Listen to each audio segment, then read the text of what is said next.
কদিন বন্ধ রেখেছিলাম একটা কারণে, তো আবার আজকে করলাম ভিডিও। তো এই একদম গরম সাদা ভাত আছে, আর এই হচ্ছে লাল শাক ভাজা, একটু চিংড়ি মাছ দিয়ে রসুন দিয়ে, আর হচ্ছে বাঁধাকপি চিংড়ি মাছ দিয়ে, আর এটা হচ্ছে থোড় ভাজা শুধু রসুন ফোড়ন দিয়ে শুকনো লঙ্কা, আর এটা হচ্ছে ভেটকি মাছ ফুলকপি দিয়ে একদম হালকা করে আদা দিয়ে ভাতটা বেড়ে নিই।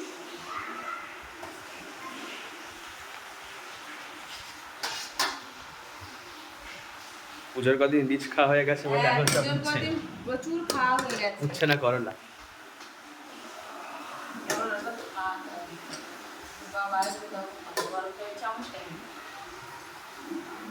পুজোর কদিন এত মানে মাছ মাংস মিষ্টি খাওয়া হয়ে গেছে।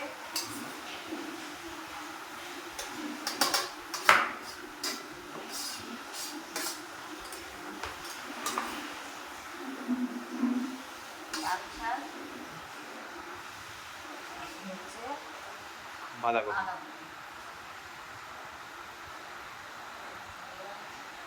আর এই হচ্ছে স্যালাড, শসা। এই আজকে দুপুরে খাওয়া দাওয়া আমাদের। ভিডিওটা যদি ভালো লাগে তো ফলো করো।